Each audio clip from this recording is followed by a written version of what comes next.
Yang saya hormati Ustaz Abu Ahmad Zainuddin Al-Bajali, hafizahullah. Yang saya hormati bapak-bapak dan ibu-ibu semua hadirin, mudah-mudahan Allah memberikan rahmat kepada kita semua. Pada pagi hari ini kita bisa berkumpul di Masjid At-Taqwa Muhammadiyah Bersambaian dalam rangka menghadiri kajian akhir pagi bersama Al-Ustaz Ahmad Zainuddin Al-Bajali, hafizahullah. Beliau berasal dari Kalimantan. Untuk mempersingkat waktu, ada pun susunan acara pada pagi hari ini adalah yang pertama adalah kajian umum, kemudian yang berikutnya disusul dengan tanya jawab. Agar untuk bapak-bapak ibu-ibu hadirin semua bisa mempersiapkan untuk tanya jawab, bisa ditulis di atas kertas atau nanti bisa secara langsung. Kemudian untuk memasukkan waktu, silakan Pak Ustaz. Assalamualaikum warahmatullahi wabarakatuh. Bismillahirrahmanirrahim. Innal hamdalillah nahmaduhu wa nasta'inuhu wa nastaghfiruh wa na'udzu billahi min shururi anfusina wa sayyiati a'malina. Man yahdihillahu fala mudilla lahu wa man yudlil fala hadiya lahu. Wa ashhadu an la ilaha illallah wahdahu la syarika lahu wa ashhadu anna Muhammadan 'abduhu wa rasuluh. يا أيها الذين آمنوا اتقوا الله حق تقاته ولا تموتن إلا وأنتم مسلمون. يا أيها الناس اتقوا ربكم الذي خلقكم من نفس واحدة وخلق منها زوجها وبث منهما رجالا كثيرا ونساء واتقوا الله الذي تساءلون به والأرحام إن الله كان عليكم رقيبا. يا أيها الذين آمنوا اتقوا الله وقولوا قولا سديدا يصلح لكم أعمالكم ويغفر لكم ذنوبكم ومن يطع الله ورسوله فقد فاز فوزا عظيما. أما بعد فإن أصدق الحديث كتاب الله وأحسن الهدي هدي محمد صلى الله عليه وعلى آله وسلم. شر الأمور محدثاتها وكل محدثة بدعة وكل بدعة ضلالة وكل ضلالة في النار. Alhamdulillah, kita bersyukur pada Allah Subhanahu wa taala pada hari ini, hari Ahad 24 Sya'ban 1443 Hijriah, kita dimudahkan oleh Allah Subhanahu wa taala untuk duduk bersama mengkaji ayat-ayat suci Al-Qur'an dan hadis-hadis Rasul sallallahu alaihi wa ala alihi wasallam, dengan atau dalam sebuah kajian Islam ilmiah tematik membahas tema Kiat Husnul Khatimah.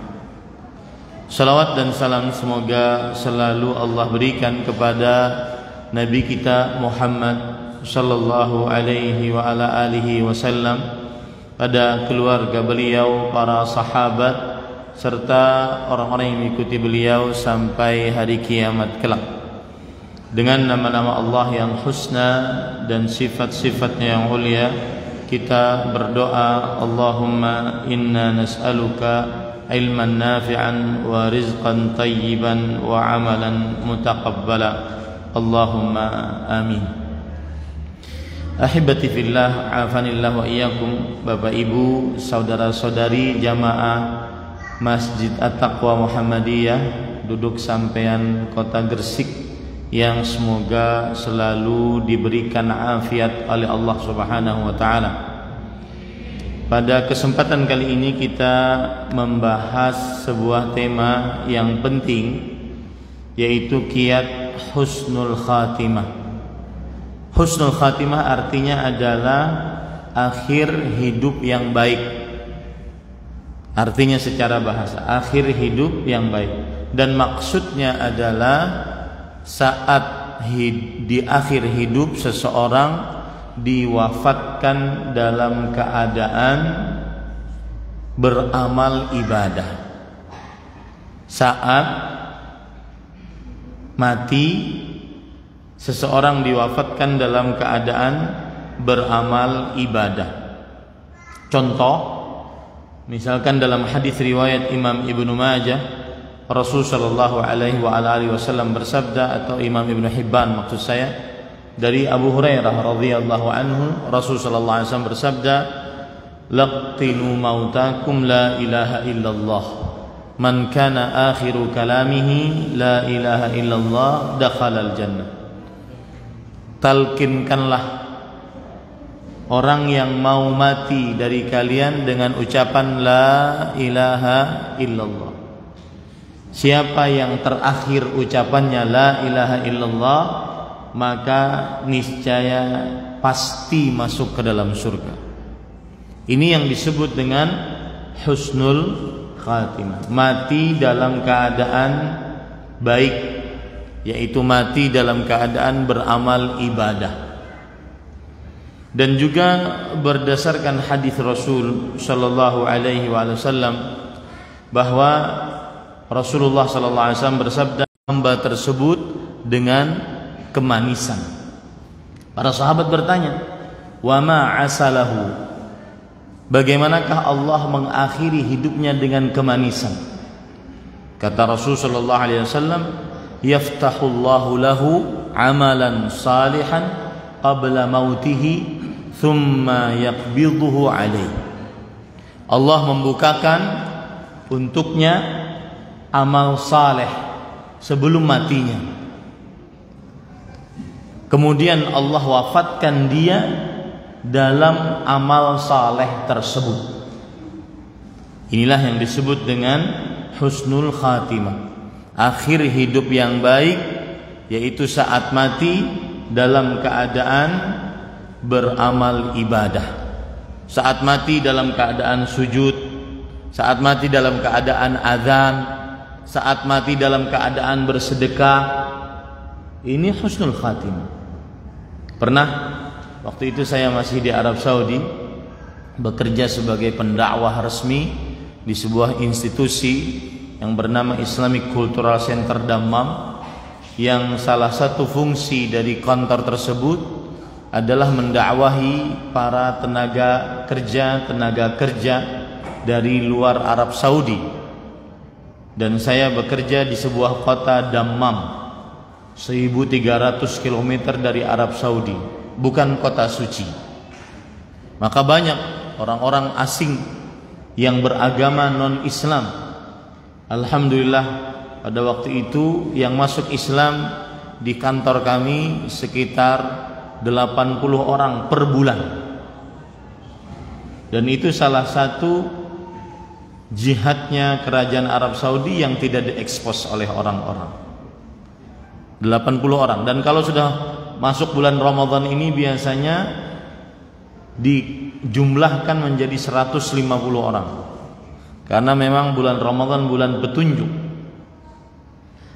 Nah, di situ saya bekerja sebagai pendakwah dan juga penerjemah resmi. Kemudian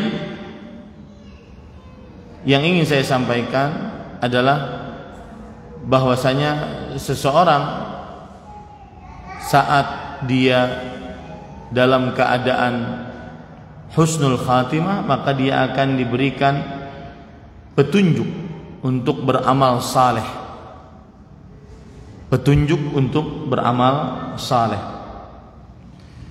Ceritanya tadi adalah seseorang ketika di waktu itu di Arab Saudi ada diberitahukan oleh pemerintah secara resmi untuk membuka donasi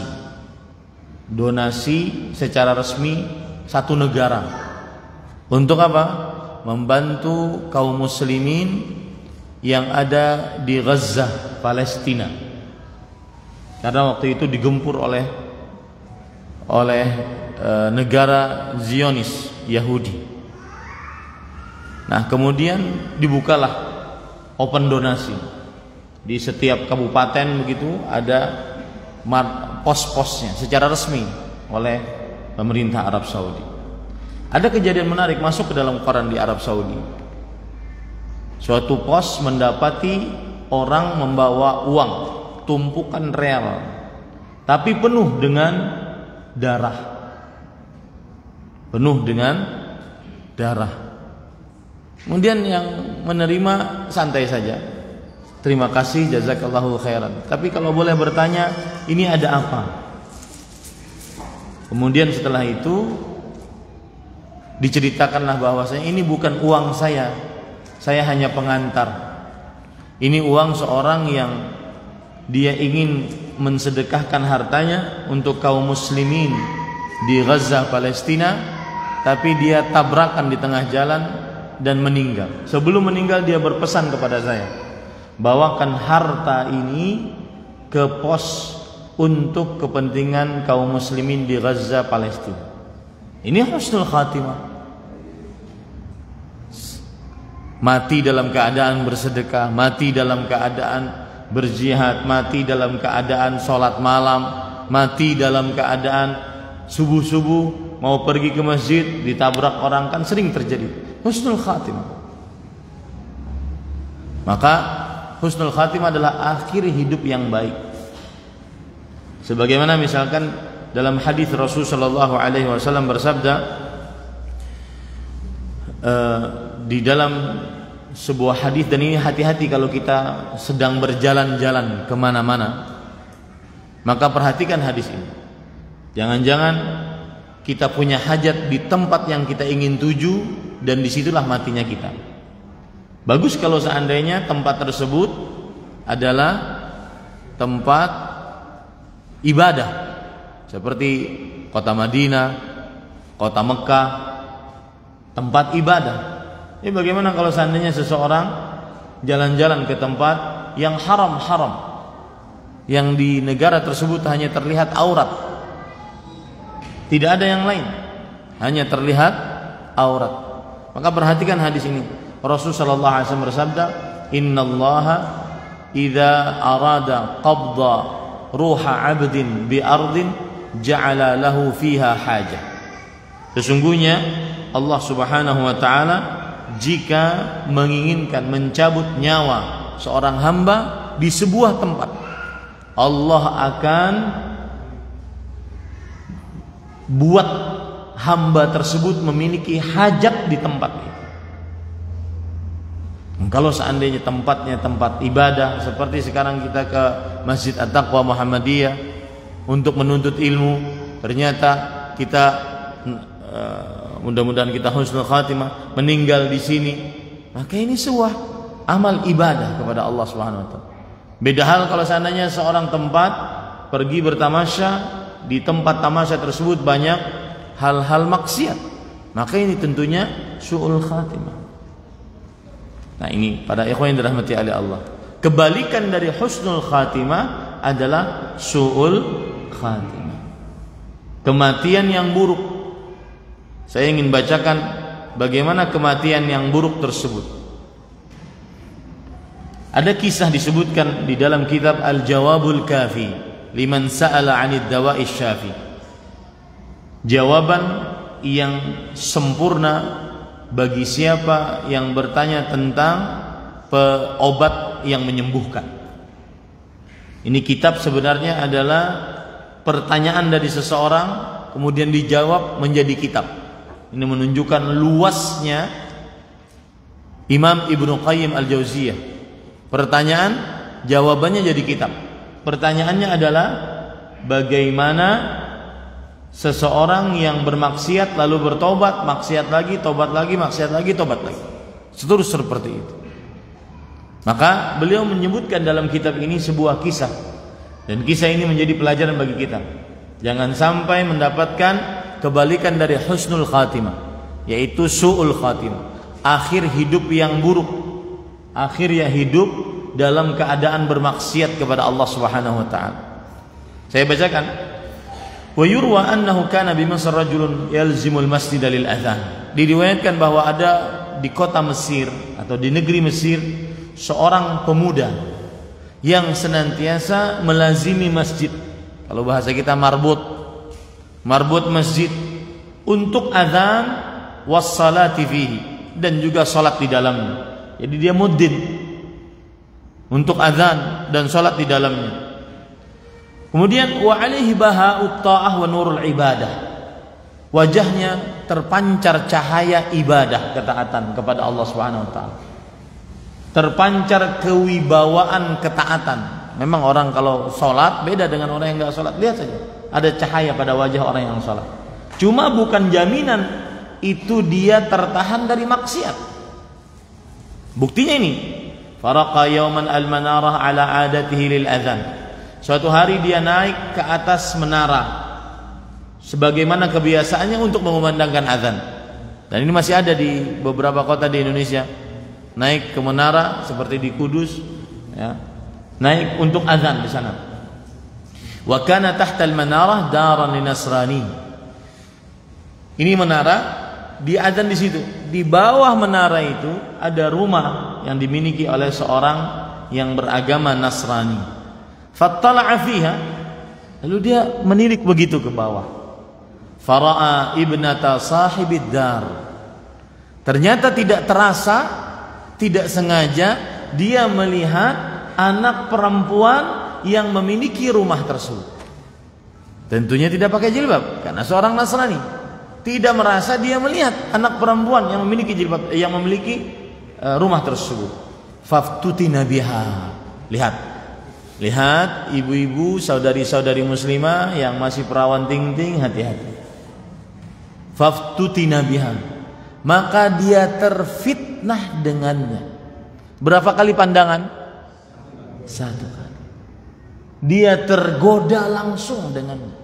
Bagaimana kita di zaman sekarang yang setiap hari di media sosial, murojaah Facebook, murojaah Instagram, ngelihat, mohon maaf, pantat-pantat perempuan dan jenggot panjang seseorang bukan jaminan dia tidak melihat yang haram. Makanya tidak ada kelezataan bagi seseorang yang suka melihat tersebut. Tidak ada lisannya berzikir, nggak ada. Dan saya ingin nasihatkan, amalan paling mudah zikir. Tetapi kenapa orang jarang berzikir? Bukan karena tidak tepat waktu, bukan karena malas, bukan. Tapi karena maksiat ada kesialan. Maksiat itu ada kesialannya. Kesialan itulah yang membuat ibadah mudah jadi sulit. Saya beri contoh yang lain. Kalau tadi masalah zikir, masalah qabliyah, ba'diyah. Ada orang setelah sholat Jumat misalkan, atau zuhur berjamaah misalkan, laki-laki, samping kanannya, samping kanan saya sholat ba'diyah, samping kiri saya sholat ba'diyah, sedangkan saya sibuk dengan handphone, akhirnya nggak sholat.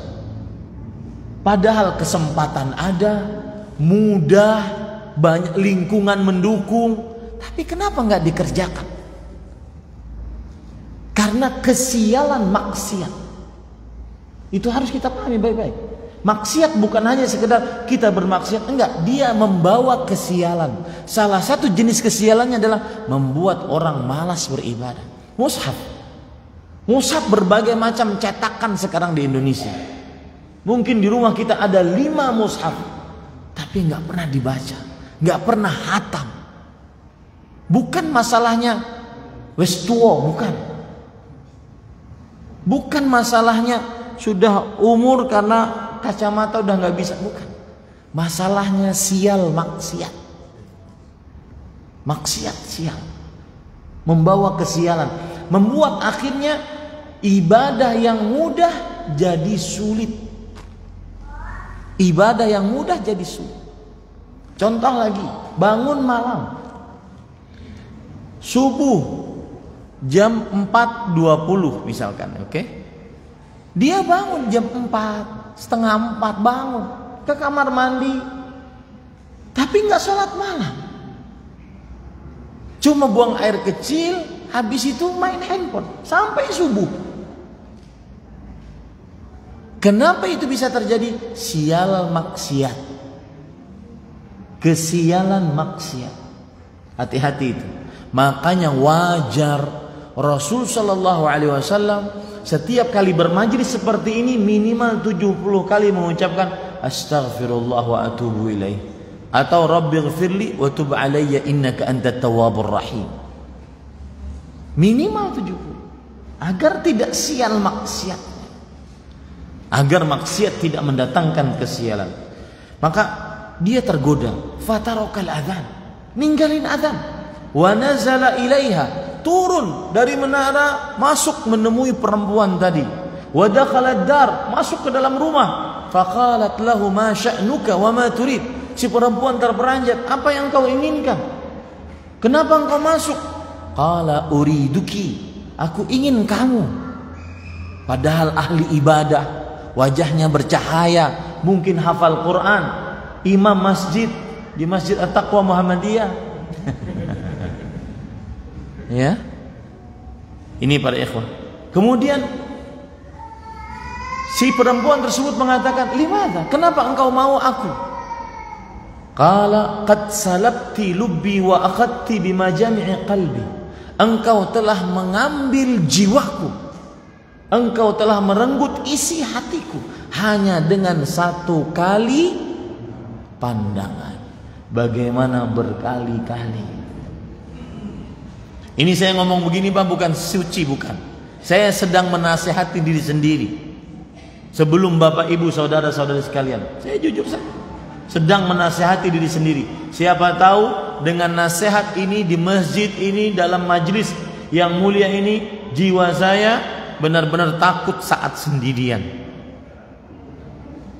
Kemudian qalat la ujibuka ila ribatin abada. Enggak, saya enggak mau main-main. Kalau mau serius. Kemudian kata si fulan yang ahli ibadah tadi, ahli azan, atazawwajuk. Aku serius, aku akan menikahimu. Qalat anta muslim wa ana nasraniyah. Kata si perempuan ini, engkau muslim, aku wanita Nasrani, wa abi la yuzawwijuni minki. Bapakku tidak akan menikahkan kamu, aku denganmu. Kamu muslim. Qala, lihat, atanassar. Qala atanassar. Kata dia, aku akan masuk ke dalam agama Nasrani. Hanya satu kali. Makanya saya sering sebut, sering-sering minta sama Allah, terutama di waktu-waktu mustajab, agar dijauhkan dari berubahnya afiat. Berubahnya afiat. Afiat itu apa? Keselamatan, kenyamanan, keimanan. Afiat itu bukan hanya kesehatan. Kita nggak tahu kapan diuji oleh Allah. Saya di hotel, saya nggak tahu kapan diuji oleh Allah. Jangan-jangan, assalamualaikum Ustaz, mau pijit nggak Ustaz? Apakah saya mampu melawan? Atau monggo silakan, nggak ada yang tahu. Kita nggak tahu kapan diuji oleh Allah. Sampai ini. Makanya Rasulullah SAW bersabda dalam hadis riwayat Muslim, seling beliau berdoa, Allahumma inni a'udzubika min zawali ni'matik. Ya Allah, aku berlindung denganmu dari hilangnya nikmat yang kau berikan kepadaku. Wa tahawuli afiatik, dan berubahnya afiat yang engkau berikan kepadaku. Ini hati-hati.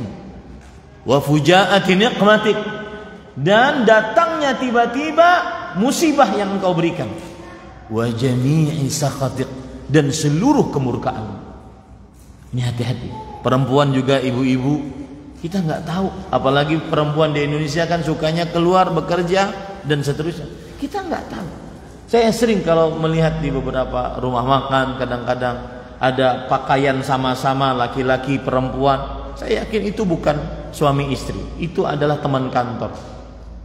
Bagaimana kemudian karena sering bergaul, karena sering keluar kota, akhirnya ada timbul rasa si laki-laki lupa istrinya, si perempuan lupa suaminya. Seseorang tidak tahu kapan diuji oleh Allah Subhanahu wa taala. Sering-sering berdoa. Makanya orang ini mengatakan qala atanassar. Aku akan masuk dalam agama Nasrani. Qalat in fa'alta af'al. Baik, kalau seandainya kamu mau masuk Nasrani, aku akan mau nerima lamaranmu. Fatanassara ar-rajul. Akhirnya orang itu menjadi Nasrani, liyatazawwaja, agar bisa menikahi perempuan tersebut. Wa aqama ma'ahum fid dar. Akhirnya sudah tinggal bersama perempuan tersebut. Karena sudah menjadi kebiasaan di luar agama Islam tinggal bersama dengan pacarnya. Belum menikah ceritanya. Falamma kana, sudah tinggal menara untuk azan enggak ada lagi tuh. Enggak ada lagi. Masjid, iqamah, ya, azan, iqamah, mungkin imam sendirian, makmum juga termasuk dia sendirian, udah nggak ada lagi tuh. Apa yang terjadi? Falamma kana fi athna'i dzalikal yawm raqa ila sath. Ketika dia naik ke atas loteng di rumah itu, kemudian dia jatuh, fasaqata famata, jatuh mati. Apa yang terjadi? Falam yadhfar biha. Belum merasakan nikmatnya bergaul dengan perempuan ini sebagai istrinya, karena belum selesai, belum jadi istri. Wa ma wafatahu dinuh, tetapi dia sudah kehilangan agamanya. Ini namanya su'ul khatimah.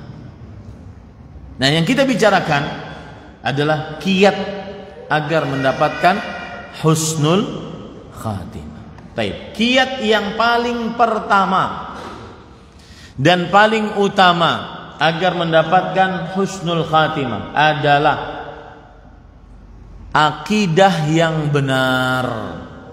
Ini paling utama dan paling pertama. Akidah yang benar, tidak mensyirikkan Allah Subhanahu wa taala. Tidak pernah melakukan hal yang berkaitan dengan kesyirikan, terutama syirik-syirik besar. Apa dalilnya? Perhatikan dalam surat Fussilat dan juga surat Al-Ahqaf. Surat Fussilat ayat 30, surat Al-Ahqaf ayat 13. Innal ladzina qalu rabbuna Allah. Sesungguhnya orang-orang yang mengucapkan Rabb kami adalah Allah. Rabb kami adalah Allah. Ini akidah yang benar. Kemudian apa yang terjadi? Tsumma istaqamu. Lalu dengan akidah yang benar tersebut dia istiqamah di atasnya.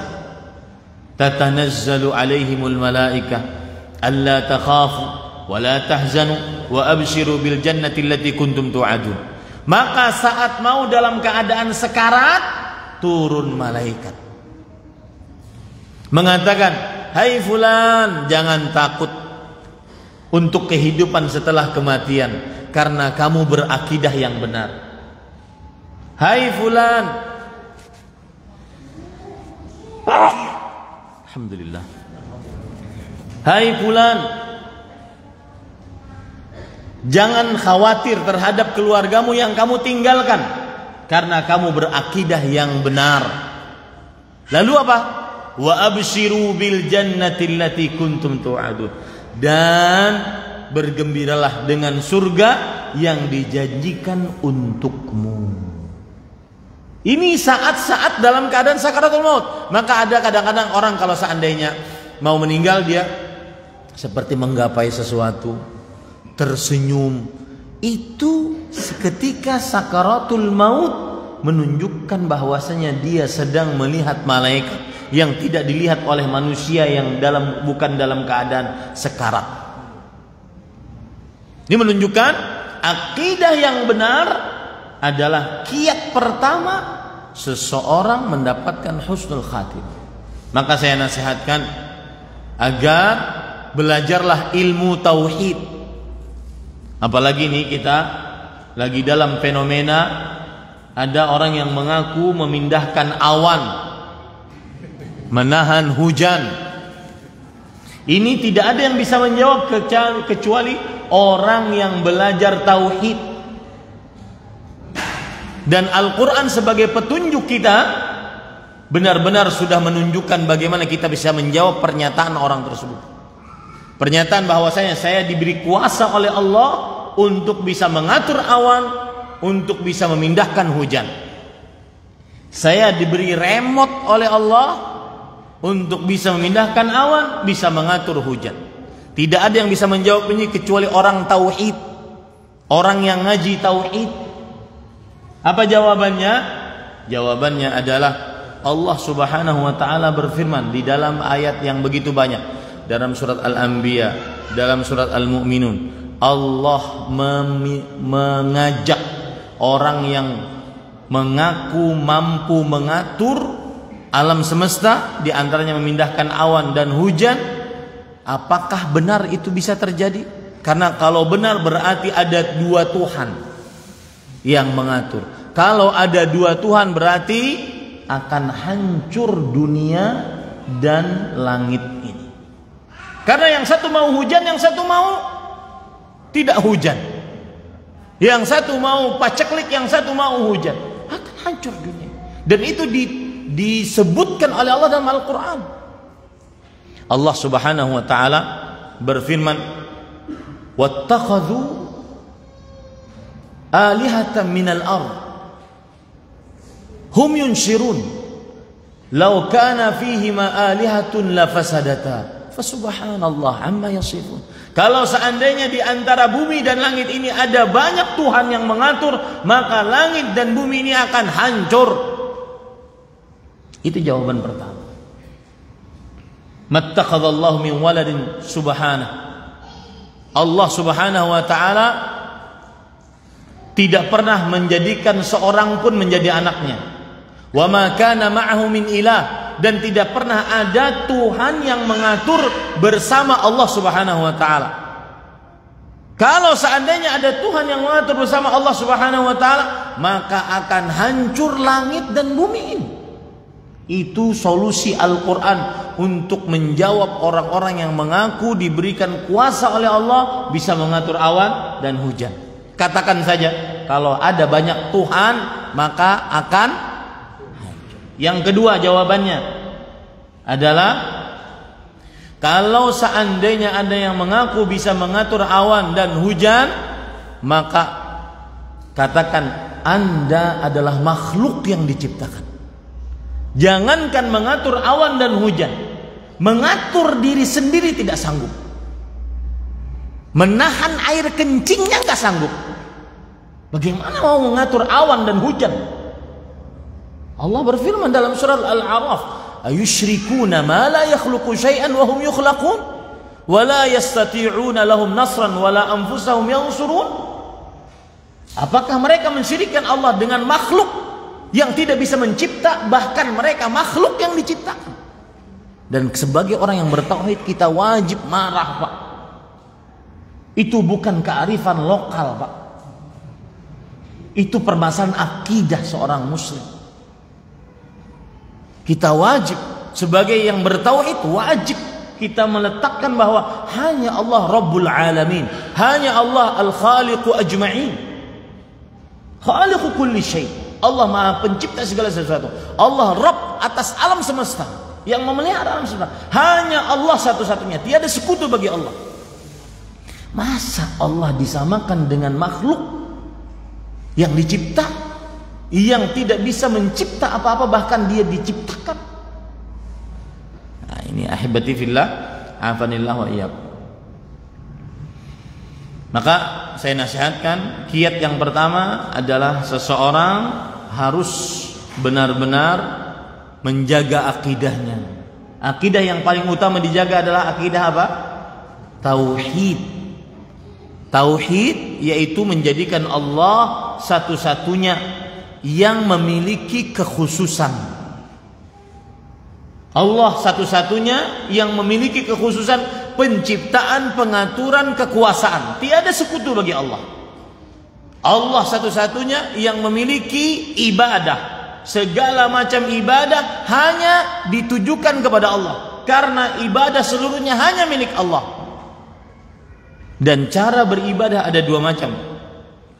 Cara mentauhidkan Allah dalam ibadah ada dua macam. Perhatikan ini baik-baik. Contohnya, yang pertama adalah kalau kita berdoa, maka doanya hanya kepada Allah. Isti'anah, minta tolongnya hanya kepada Allah, tidak kepada selain Allah, apalagi kepada orang mati. Kalau seandainya kita minta isti'adzah, perlindungan, hanya kepada Allah. Istighatsah, hanya kepada Allah. Ini cara mentauhidkan Allah yang pertama dalam ibadah. Kalau kita bertawakal, bersandar hati, hanya kepada Allah. Bernazar, menyembelih, hanya kepada Allah. Qul inna salati wa nusuki wa mahyaya wa mamati lillahi rabbil alamin. Katakanlah, sesungguhnya salatku, sembelihanku, hidup matiku hanya untuk Allah, Rabb alam semesta. Itu cara yang pertama. Cara yang kedua adalah kita saat beribadah menginginkan pahala, sanjungan, hadiah hanya dari Allah. Begitu cara mentauhidkan dalam ibadah. Ada dua tadi, Pak. Seperti kita sholat, ini yang kedua nih. Sholat ingin pahala hanya dari Allah, tidak ingin pujian dari manusia. Puasa, zakat, haji, baca Quran, berzikir, hanya ingin pahala dari siapa? Allah semata, tiada sekutu bagi Allah. Itulah cara mentauhidkan Allah dalam ibadah. Ada dua. Menunjukkan niat hanya untuk Allah. Dan yang kedua, meminta pahala hanya dari Allah satu-satunya, tiada sekutu bagi Allah Subhanahu wa taala. Dengan begitu seseorang akan mati di atas tauhid. Baik. Sekarang Bapak Ibu saudara-saudari, kiat yang kedua adalah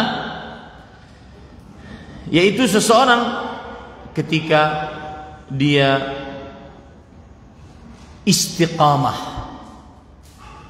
maka dia akan mendapatkan husnul khatimah. Istiqamah akan mendapatkan husnul khatimah. Allah berfirman dalam Al-Quran, ya ayyuhalladzina amanu taqullaha haqqa tuqatih wa la tamutunna illa wa antum muslimun. Wahai orang-orang yang beriman, bertakwalah kepada Allah dengan sebenar-benar takwa, dan janganlah kamu mati kecuali dalam keadaan beragama Islam. Istiqamah menghantarkan kepada husnul khatimah. Sekarang jadi pertanyaan, bagaimana cara saya agar bisa istiqamah? Bagaimana cara saya agar bisa istiqamah sampai mati? Imannya tidak naik turun. Maka jawabannya adalah rukun istiqamah ada dua. Disebutkan dalam ayat tadi. Allah Subhanahu wa taala berfirman, "Ya ayyuhalladzina amanu taqullaha haqqa tuqatih." Wahai orang yang beriman, bertakwalah kepada Allah dengan sebenar-benar takwa. Berarti rukun yang pertama adalah bertakwa dengan sebenar-benar takwa. Apa maksudnya? Berjalan di atas jalan yang benar.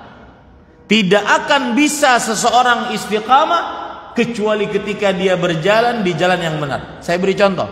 Saya dari hotel ke duduk sampean, Masjid At-Taqwa Muhammadiyah. Kalau seandainya saya salah jalan, maka tidak akan sampai ke Masjid At-Taqwa Muhammadiyah duduk sampean. Paham?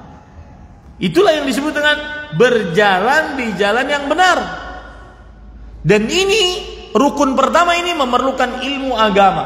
Maka jangan pernah bosan menimba ilmu agama. Terutama nih, sebentar lagi bulan Ramadan. Semestinya, mungkin sudah dilakukan ya, semestinya setiap masjid, termasuk Masjid Taqwa Muhammadiyah, duduk sampean, manggil ustaz. Manggil ustaz kajian pra-Ramadan. Kajian Islam intensif Ramadan. Dibahas tentang puasa sedetil-detilnya. Apa itu rukunnya? Apa itu kewajiban-kewajibannya? Apa itu kesunahan-kesunahannya? Apa itu yang makruh-makruh dikerjakan dalam bulan Ramadan? Apa itu pembatal-pembatal puasa Ramadan? Apa itu pengurang-pengurang puasa Ramadan? Semestinya dipelajari secara detail sebelum masuk Ramadan. Ya, agar kita di atas ilmu, di atas jalan yang benar. Karena dengan begitu kita bisa istiqamah. Kemudian rukun yang kedua agar istiqamah adalah yaitu selalu berjalan di jalan yang benar. Kalau tadi yang pertama berjalan di jalan yang benar, yang kedua selalu berjalan di jalan yang benar. Wala tamutunna illa wa antum muslim. Janganlah sekali-kali kamu mati kecuali dalam keadaan beragama Islam. Maka istiqamahlah di dalam hal, terutama Pak, ini saya nasihatkan untuk diri saya pribadi sebelum Bapak Ibu saudara-saudari sekalian, terutama amalan yang tidak ada yang mengetahuinya kecuali Bapak sendiri dan Allah, kemudian para malaikat pencatat amal. Mungkin istri kita pun tidak tahu. Pertahankan itu Pak. Talhah bin Zubair rahimahullah mengatakan, "Ini istata'ta an yakuna laka khabi'atan min 'amalik faf'al." Jika engkau sanggup untuk memiliki amalan rahasia, lakukan. Tidak ada yang tahu, hanya Allah yang tahu. Lakukanlah. Entah itu sholat, entah itu puasa, entah itu sedekah, entah itu membantu orang, entah itu menafkahi anak yatim, entah itu mengurus janda. Diurus, nggak mesti harus dinikahin ya. Ya. Ini Bapak Ibu saudara-saudari yang dimuliakan Allah, istiqamah di dalam amalan rahasia. Kenapa demikian? Karena Allah berfirman dalam Al-Quran, yauma tublas sarair, pada hari kiamat amalan pertama kali yang menyelamatkan hamba adalah amalan-amalan rahasia. Adapun sholat berjamaah dilihat orang, hati sudah mulai ke semana-mana. Kalau enggak sholat berjamaah malu, kalau enggak hadir kajian malu. Tapi yang tidak dilihat orang, entah itu walau hanya 1 rakaat sholat witir yang kita kerjakan dan tidak ada yang tahu. Dari mulai sekarang sampai kita mati kita kerjakan walau 1 rakaat. Khairul a'mali adwamuha wa in qal. Amalan paling terbaik adalah yang dikerjakan terus menerus meskipun sedikit. Ini ahibati fillah, afanillah wa ya. Itu kiat yang kedua, istiqamah. Dan istiqamah, kapan seseorang bisa istiqamah? Ketika dia ikhlas dalam beramal ibadah. Tidak peduli mau dikatain orang, dipuji orang, bukan ukuran dia. Yang penting bagi dia adalah apakah Allah melihat amalan saya atau tidak? Apakah Allah menerima amalan saya atau tidak? Apakah Allah mengganjar pahala atas amalan saya atau tidak? Nun sewu. Siapa yang PNS di sini? Hah? Ada ASN? Angkat tangan. Enggak, cuma nanya aja. Hah? Jenengan? Sudah pensiun? Nggih, pensiun. Berapa jadi ASN? Berapa lama? 32 tahun. Baik. 32 tahun jadi ASN. Ada sebagian orang yang jadi ASN selama 32 tahun, dia bisa istiqamah jadi ASN sampai pensiun. Apa sebabnya? Bisa istiqamah. Apa sebabnya? Ikhlas. Setiap tanggal 1 dapat gaji. Iya betul. Ikhlas itu kan artinya murni. Murni niatnya hanya ingin dapat gaji tanggal 1. Orang mau mengatain dia, nggak ngatain dia, yang penting saya kerja. Kamu juga nggak bayar saya, saya tidak peduli dengan kamu. Begitulah gambaran keikhlasan. Murni hanya untuk Allah. Tidak peduli dia orang memujinya enggak memujinya. Murni hanya untuk Allah. Itu ikhlas. Itulah gambaran keikhlasan. Maka ikhlaslah yang bisa menjadikan seseorang istiqamah. Seperti ASN tadi. Dari mulai dia 32 tahun yang lalu sampai 32 tahun dia tetap, bahkan kadang-kadang kantornya itu aja. Jadi kalau diputar filmnya, film kehidupannya, rumah jam 8 nih, misalkan jam 8. Jam 8 rumah, kantor. Jam 4 pulang, balik lagi. Besok begitu lagi. Membosankan. Itu filmnya nggak laku kalau dijual. Tapi kenapa orang mau istiqamah? Apa tadi jawabannya? Ikhlas untuk gaji per tanggal 1. Begitulah amal ibadah. Saat kita ikhlas, kita tidak peduli omongan orang, pujian manusia, hadiah dari manusia, nggak peduli kita. Yang penting Allah memuji atau menerima amal saya atau tidak. Itu yang paling penting. Nah, paham sudah dapat ya? Dapat. Begitulah keikhlasan. Itu yang akan membuat seseorang dia istiqamah. Dengan istiqamah dia akan mendapatkan husnul khatimah. Jadi kiat istiqamah adalah keikhlasan. Makanya saya sering sebutkan istiqamah 3 mata rantai yang tidak akan pernah terputus. Ikhlas, istiqamah, ikhlas menghantarkan kepada istiqamah, istiqamah menghantarkan kepada husnul khatimah. 3 mata rantai yang tidak akan pernah terputus. Nah, sekarang Bapak Ibu saudara-saudari, kiat yang selanjutnya, yang keempat, yang ketiga ya, yang ketiga, kiat husnul khatimah, yaitu seseorang berdoa agar diberikan husnul khatimah. Berdoa kepada Allah Subhanahu wa taala agar diberikan husnul khatimah. Dan doa ini Bapak Ibu saudara-saudari yang dimuliakan oleh Allah Subhanahu wa taala sering dilakukan oleh Nabi Muhammad sallallahu alaihi wasallam. Di antara doa yang paling sering beliau baca terutama dalam sujud, ya muqallibal qulub tsabbit qalbi ala din. Wahai yang membolak-balikkan hati, tetapkan hatiku di atas agamamu. Baca terus. Agar kita tetap saat mati tetap di atas agama.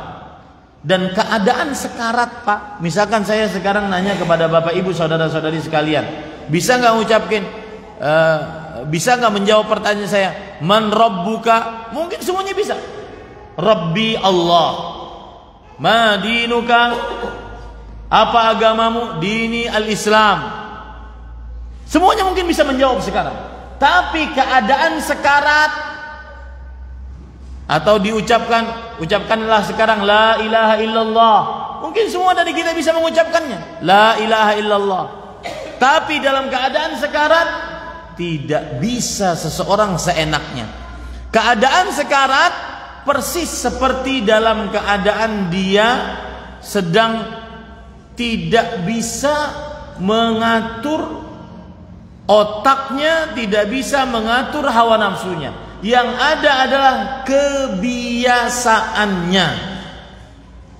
Makanya Imam Az-Zahabi yang bermadzhab Syafi'i mengatakan al-insan yamutu ala ma'asha alaih. Seseorang akan mati sesuai dengan kebiasaannya. Imam Ibnu Qayyim Al-Jauziyah rahimahullahu taala pernah menceritakan juga di dalam kitab beliau Al-Jawabul Kafi, beliau mengatakan ada orang yang dalam keadaan sekarat. Lalu ketika dalam keadaan sekarat dikatakan kepada dia, ya fulan, qul la ilaha illallah. Wahai fulan, ucapkanlah la ilaha illallah. Apa yang dikatakan si fulan ini? Asqi khamran. Asqi. Artinya tuangkan. Karena kebiasaan saat dia masih hidup suka minum khamr. Ada lagi dikatakan, wahai fulan, ucapkanlah la ilaha illallah. Ketika dalam keadaan sekarat, dia akan sesuai dengan kebiasaannya. Apa itu? Syahid. Kalau bahasa kita, skakter. Main apa tuh? Main kartu, main catur, dan seterusnya. Jadi berdoalah kepada Allah agar ditetapkan hati sampai malaikat ada di sisi kepala kita, karena setiap manusia akan dicabut nyawanya, ruhnya dari sisi kepala. Saat itulah kita sangat-sangat memerlukan ketetapan hati, ketetapan lisan, dan itu sesuai dengan kebiasaan. Makanya kita memohon kepada Allah Subhanahu wa taala, ya muqallibal qulub, tsabbit qalbi ala din. Wahai yang membolak-balikkan hati, tetapkan hatiku di atas agama. Kemudian para ikhwah yang dirahmati oleh Allah Subhanahu wa taala, termasuk dari kiat yang keempat, husnul khatimah, adalah seseorang senantiasa menjauhi dosa-dosa, terutama dosa besar. Sebagaimana hadis yang diriwayatkan ayat surah An-Nisa ayat 31. In tajtanibu kaba'ira ma tunhauna anhu nukaffir ankum sayyi'atikum wa nudkhilkum mudkhalan karima.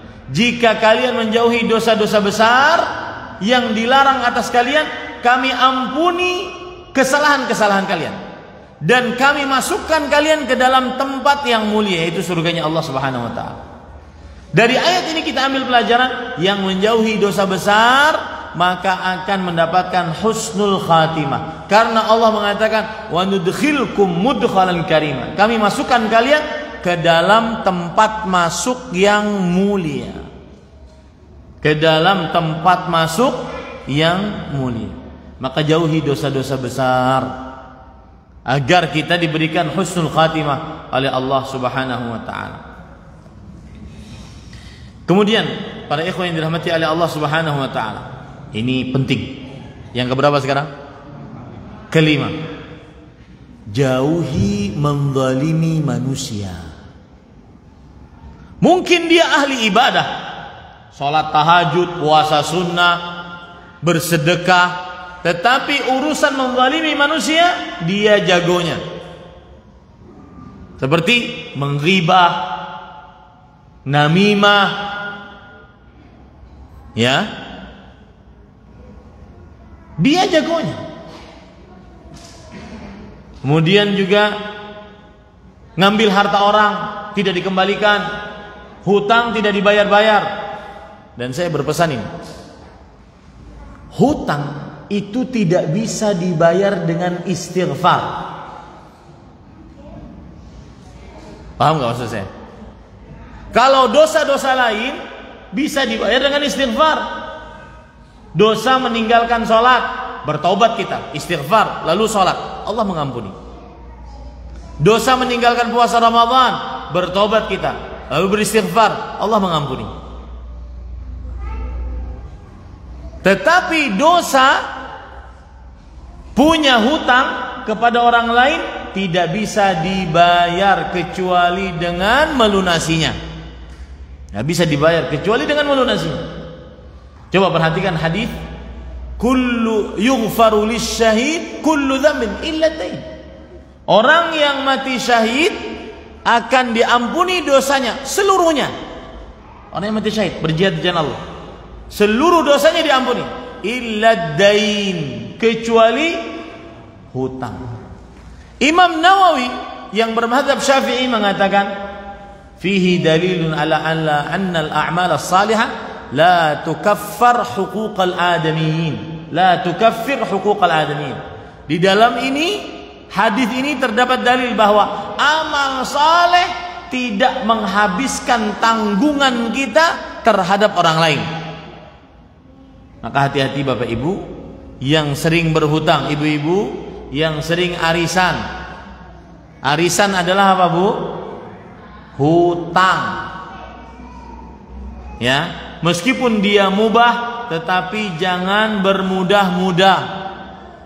Ikut arisan kelompok sana, kelompok sini, kelompok A, kelompok B, 10 kelompok dia ikut arisan semua.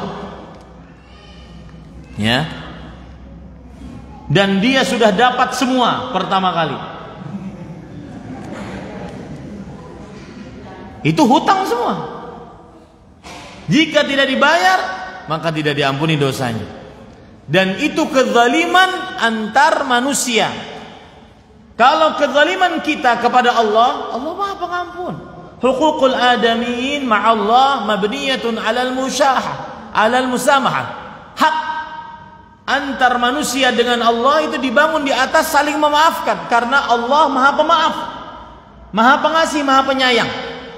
Akan tetapi huququl adamiyin mabniyatun 'alal musyahah. Hak antar sesama manusia dibangun di atas saling meminta. Ya, hati-hati ini. Dan kiat husnul khatimah adalah menjauhi kezaliman terhadap manusia, terutama dalam masalah harga diri dan harta. Jangan bermudah-mudah ngambil harta orang, terutama juga harta, harga diri dan darah. Saya berpesan nih, jangan sedikit-sedikit ngompor-ngompori orang untuk melakukan pemberontakan, untuk melakukan hal yang macam-macam. Wallahi Pak, kalau bukan karena Allah kemudian keamanan, kita tidak bisa ngaji. Dari 1 jam yang lalu tadi kita nggak bisa ngaji. Ya, hati-hati, jangan merusak keamanan. Negeri ini salah satu hadiah terindah dari Allah Subhanahu wa taala, negeri yang aman. Kita bisa sholat Jumat, kita bisa sholat berjamaah, kita bisa sholat Id, kita bisa sholat Idul Adha, kita bisa kurbanan, kita bisa terawih sekarang insya Allah bulan ini, bulan depan. Jangan dirusak keamanan ini Pak, hati-hati. Jangan ikut yang namanya provokator-provokator, ingin memberontak, turunkan, gulingkan. Ya, hati-hati. Karena keamanan diminta oleh Nabi Ibrahim sebelum makanan. Wa idz qala Ibrahim rabbi ij'al hadza baladan amina warzuq ahlahu minats tsamarat. Dan ingatlah ketika Nabi Ibrahim berdoa, ya Allah jadikan negeri Mekah ini negeri yang aman dan berikanlah makanan kepada penduduknya. Subhanallah. Enggak bisa kita Pak kajian seperti ini nyamannya kalau enggak aman. Jangan dirubah, hati-hati. Jangan pakai perasaan dan hawa nafsu, pakai dalil. Hati-hati 3 hal tadi. Kezaliman, harta, harga diri, dan nyawa. Hati-hati. Urusannya berat Pak. Urusannya berat. Apabila ada penggulingan misalkan, pemberontakan, kemudian yang terbunuh, itu semua yang menanggung adalah yang memprovokasi pertama kali. Dan seorang muslim akan lapang hitungannya, hisabnya di sisi Allah selama tidak ada hubungannya dengan darah manusia. La yazalu ar-rajulu fi fushatin min dini ma lam yusib daman harama. Seseorang masih saja di dalam kelapangan dihisapnya selama tidak terkena darah yang haram. Makanya di Arab Saudi Pak kalau tengkar, orang kalau di Arab Saudi tengkar itu pakai dada. Apa kowe? Karena kalau sudah nonjok pasti masuk penjara. Karena berkaitan dengan darah. Ya, jadi kalau Bapak mau tengkar dada aja. Apa kowe? Ya, hati-hati. Lihat hadis riwayat Bukhari, wattaqi da'watal mazlum fa innahu laysa bainaha wa bainallahi hijab. Jauhilah doa orang-orang yang terzalimi. Tidak ada hijab antara dia dengan Allah Subhanahu wa taala. Hati-hati menzalimi orang. 3 tadi. Urusan darah, harta, harga diri. Hati-hati menzalimi orang. Kemudian Bapak Ibu, saudara-saudari yang dimuliakan oleh Allah Subhanahu wa taala, termasuk daripada yang keberapa nih? Yang keenam. Termasuk daripada kiat husnul khatimah, saya akan berhenti pada angka yang ketujuh ya. Insyaallah tepat nanti 10.30 saya berhenti. Termasuk kiat husnul khatimah adalah seseorang senantiasa berzikir kepada Allah Subhanahu wa taala. Karena dengan berzikir tersebut, terutama menghafal Al-Qur'an saat dalam keadaan sekarat, yang ada di dalam lisannya adalah apa? Hafalan Al-Qur'an. Rasul sallallahu alaihi wasallam bersabda, "Yuqalu li sahibil Qur'an, iqra wartaqi warattil kama kunta turattil fir dunya, fa inna manzilaka 'inda akhir ayatin taqra'uha." Bacalah Al-Qur'an, bacalah, terutama apa? Bulan Ramadan ini. Hatamkan Qur'an. Dan saya sering mengatakan kalau sudah masuk Ramadan yang paling sedih bukan yang tidak bisa beli baju baru, bukan yang tidak bisa buka puasa dengan makanan enak, tetapi yang paling sedih yang tidak bisa menghatamkan Al-Quran karena dia tidak lancar baca Quran. Bulan Ramadan bulan menghatamkan Al-Quran. Jangankan kita Pak, manusia yang paling terbaik, Sayyidu waladi Adam, anak pemimpin anak keturunan Adam, Khalilur Rahman, kekasih Allah Subhanahu wa taala, beliau menghatamkan dalam bulan Ramadan Al-Quran sebanyak sekali. Imam Asy-Syafi'i, beliau menghatamkan Al-Quran di dalam bulan Ramadan sebanyak 60 kali, sebagaimana diceritakan oleh Ar-Rabi' bin Sulaiman, murid terdekatnya Imam Syafi'i rahimahullah. Kana Syafi'i idza dakhala Ramadan yakhtimul Qur'ana fi 60 khatmah. Adalah Imam Syafi'i rahimahullah, jika masuk ke dalam bulan Ramadan beliau menghatamkan Al-Qur'an sebanyak 60 kali. Bagaimana itu bisa terjadi Ustaz? Begini ceritanya. Begini caranya. Ini bukan cerita manusia-manusia super heroik, Superman, Batman, Iron Man, bukan. Ini cerita nyata. Dan banyak yang sudah mencobanya. Membaca Al-Quran bagi orang yang lancar, satu juznya 1 jam. Setengah jam maksudnya. Satu juznya setengah jam. Berarti kalau 30 juz 15 jam. 15 jam. Berarti kalau seseorang ingin hatam per hari 1 kali hatam, bisa dia. Karena cuma 15 jam. Dia masih bisa dagang, masih bisa masuk kantor, cuma 15 jam. Karena kita sehari semalam 24 jam. Itulah rahasia mengapa ada ulama yang bisa menghatamkan Al-Quran 1 hari 1 kali hatam. Karena 1 juz setengah jam, 30 juz 15 jam. Baik. Tadi dikatakan Imam Syafi'i 60 kali hatam. Bagaimana caranya? Berarti 1 hari 2 kali hatam. Sedangkan kalau 15 tambah 15 menjadi 30. Sedangkan sehari semalam cuma berapa jam? 24 jam. Caranya adalah Imam Syafi'i ulama besar, Al-Quran hafal ngelotok di luar kepala, bacaannya cepat. Mungkin 1 juznya bisa 20 menit. Dengan begitu beliau bisa menghatamkan 2 kali hatam. Makanya saya nasihatkan, kalau seandainya ada seseorang, baik bapak ibu, yang hari ini belum bisa baca Quran, maka mulai hari ini panggil guru privat. Saya ingin bisa, saya ingin tahun depan hatam Quran. Saya pernah Pak punya murid namanya Pak Jimmy. Beliau ahli masak di hotel bintang 5 di Arab Saudi. Kemudian beliau datang ke kantor saya, Ustaz, saya ini sedih, setiap kali bulan Ramadan saya tidak bisa menghatamkan Quran. Paling cuma selembar 2 lembar saya bisa baca. Saya ingin hatam seperti orang-orang lainnya. Saya katakan, kalau seandainya Bapak semangat, silakan datang ke kantor saya setiap habis maghrib. Hari ini. Datang dia. Dia belajar sampai setahun. lancar. Suatu Ramadan dia telepon saya, Ustadz, alhamdulillah ini sudah hataman yang kedua. Ramadan bulan membaca Al-Quran. Orang yang sangat merugi dalam bulan Ramadan adalah orang yang masuk Ramadan dia belum bisa baca Quran. Ini hati-hati Bapak Ibu saudara-saudari yang dimuliakan oleh Allah Subhanahu wa taala. Maka saya nasihatkan, kiat yang keenam dari husnul khatimah adalah suka berzikir, terutama membaca Al-Quran, hafalan-hafalan Al-Quran. Jangan cuma menghafal 3 qul. Ini bukan meremehkan surat-surat tersebut, tapi melihat bahwasanya surat tersebut sedikit, 3 qul. Qul huwallahu ahad, qul a'udzu birabbil falaq, qul a'udzu birabbin nas.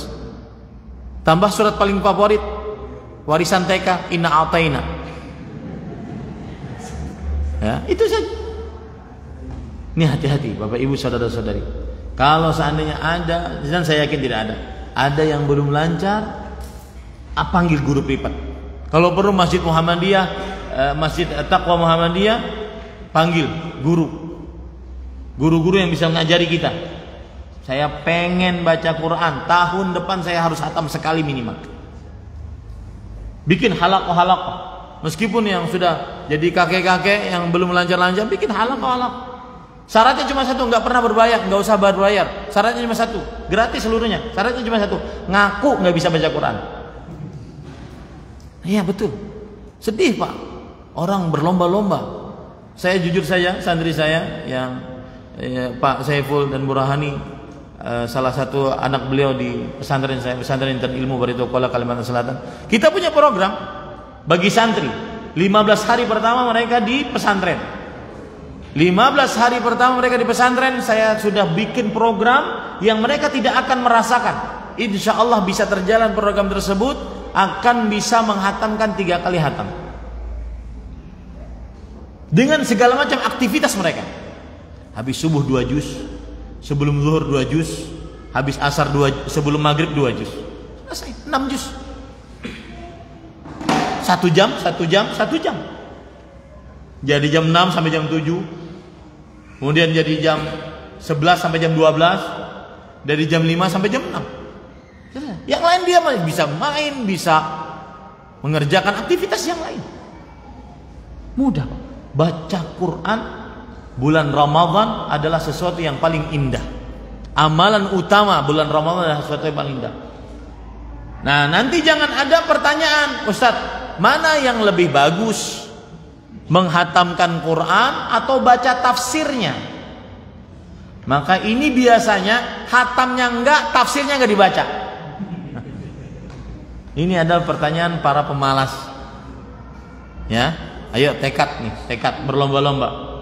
Ketemu lagi nanti setelah Ramadan, ketemu lagi berapa kali hatam? Ya, yang belum lancar buat halaqah di masjid At-Taqwa Muhammadiyah. Panggil para santri, panggil, ajarin kami sampai bisa, sampai lancar. Ukuran lancarnya selancar Imam Sudes di Mekah.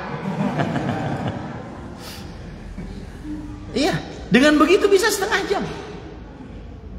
Harus bisa. Saya dulu Pak di pesantren tahfidz saya di Kudus, Jawa Tengah.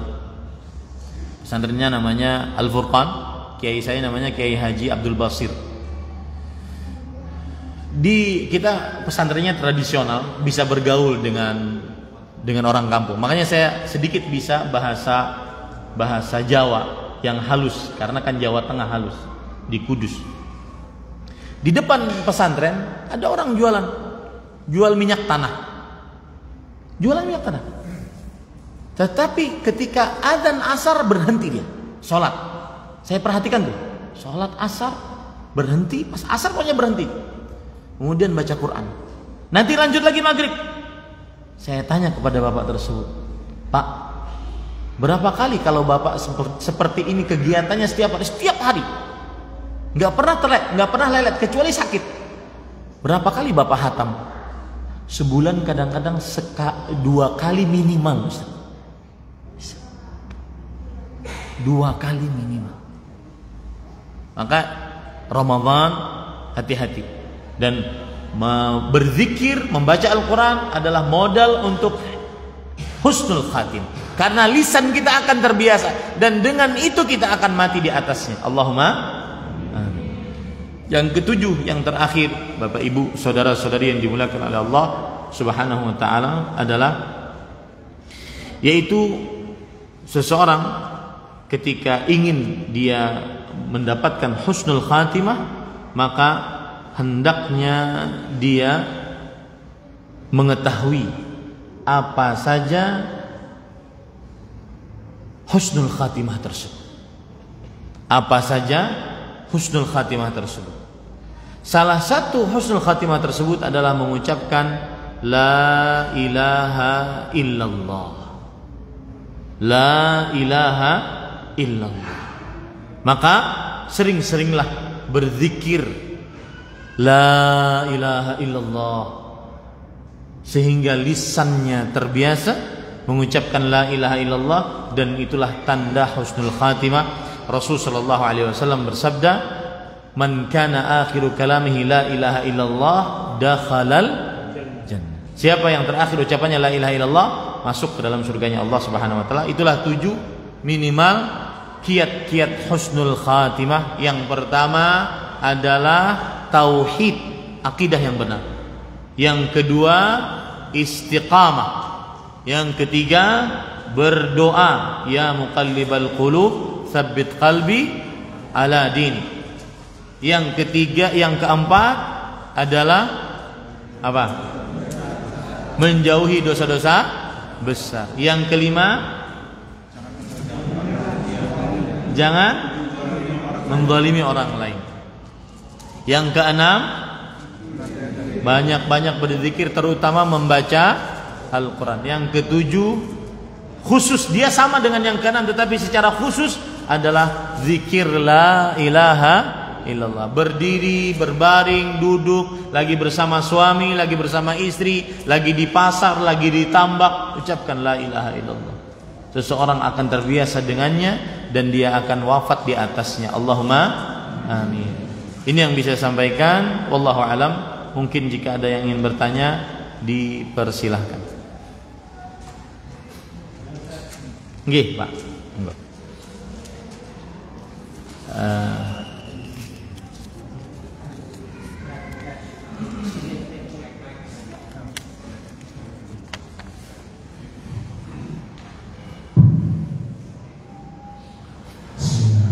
Assalamualaikum warahmatullahi wabarakatuh. Waalaikumsalam.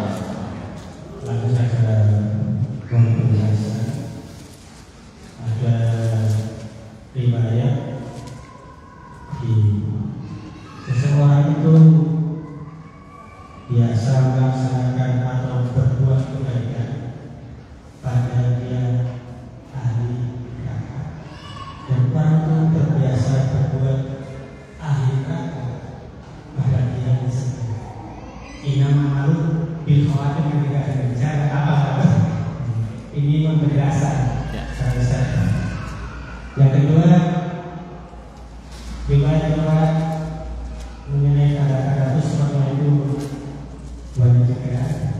Tapi apakah setiap apa itu kata itu pasti iman?